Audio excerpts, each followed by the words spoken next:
তথ্য প্রযুক্তি খাতে এগিয়ে যাওয়ার জন্য যখন মুঠোফোন আর ইন্টারনেটের দাম কমিয়ে গ্রাহক বাড়ানো জরুরি, তখন নানা করের ফাঁদে বাড়ছে অতি প্রয়োজনীয় সেবার দাম। এতে বিরূপ প্রভাব পড়েছে এ খাতে।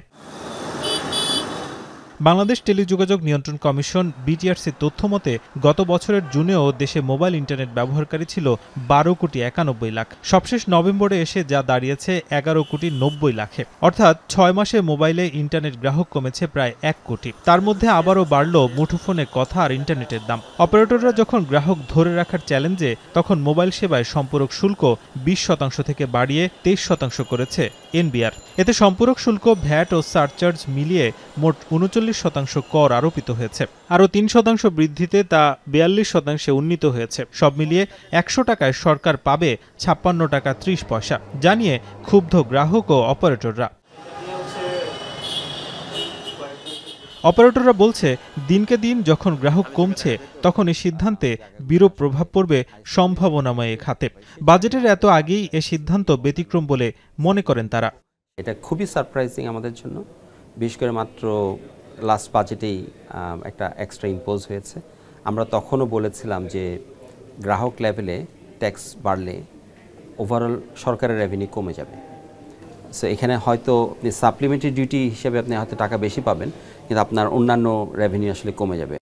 জিডিপিতে ইম্প্যাক্ট হয়, কারণ যদি মানুষ ইন্টারনেট ইউজ করে, বেশি কানেক্টিভিটি বেশি হয়, তাহলে কিন্তু অফকোর্স আপনার জিডিপি ইনক্রিজ করে, কারণ সে প্রোডাক্টিভিটি বাড়ে। কিন্তু যেটা দেখা যাচ্ছে যে শর্ট টার্মটাই সরকার বেশি দেখছে যে তাড়াতাড়ি ট্যাক্স কিভাবে নেওয়া যায়। লং টার্মে কিন্তু খারাপ হবে কি, মানুষ আরো ইন্টারনেট কম ইউজ করবে, কারণ মানুষ তো এখন খরচ কমায় দিবে।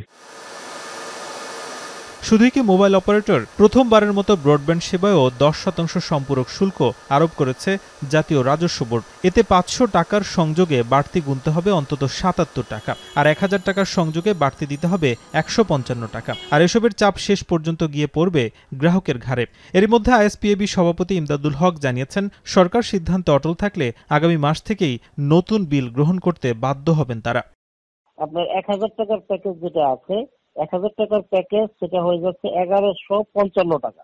তার মানে 155 টাকা সেখানে অ্যাড হচ্ছে। ব্রডব্যান্ড পেনিট্রেশন যেটা আছে, ব্রডব্যান্ড পেনিট্রেশন এখানে একটু বাধাগ্রস্ত হবে।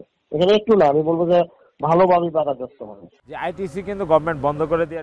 বাংলাদেশ মুঠোফোন গ্রাহক অ্যাসোসিয়েশনের সভাপতি মহিউদ্দিন আহমেদ বলেন, গ্রাহক বৃদ্ধির দিকে নজর না দিয়ে শুধুমাত্র 1000 কোটি টাকার ট্যাক্স আদায় বিফলে যেতে পারে সরকারের জন্য। তাই বিষয়টি নিয়ে আবারও ভাবার জন্য অনুরোধ তার।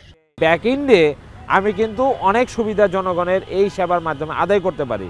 তাহলে দেখতে হবে জনগণের কাছে শুধু ট্যাক্সই আদায় করছি না, জনগণকে এই সেবা দেওয়ার মাধ্যমে জনগণের কাছ থেকে কিন্তু বিপুল পরিমাণ রাজস্ব আমি আদায় করছি। এই মুহূর্তে আরও 10% কর কমিয়ে দিয়ে নামমাত্র মূল্যে একটি ডিভাইস প্রদান করে প্রত্যেককে ইন্টারনেটে কানেক্টিভিটির মধ্যে সরকারকে আনা। মোবাইল ফোন যারা ব্যবহার করেন সেই সব গ্রাহকদের উপর 5% সম্পূরক শুল্ক বাড়িয়ে 2024-25 অর্থ বছরে সেটা 20% করা হয়েছিল, এবং সব মিলিয়ে সেটা 39% পর্যন্ত গ্রাহকদের টানতে হতো। এবং এটা নিয়ে যেমন নানা ধরনের সমালোচনা ছিল, প্রায় 5 থেকে 6 মাস না যেতে আবারও যদি 3% বাড়ানো হয়েছে, এতে অনেকটাই ভোগান্তি বাড়বে গ্রাহকদের মুঠোফোন ব্যবহারে। বিশেষজ্ঞরা বলছেন, যদি গ্রাহক বাড়িয়ে সম্পূরক শুল্ক সহ অন্যান্য যে শুল্ক রয়েছে সেটা কমানো যায়, তাহলে এতে আরও স্বাচ্ছন্দ্য বাড়বে। নাজমুস সাকিব, এখন, ঢাকা।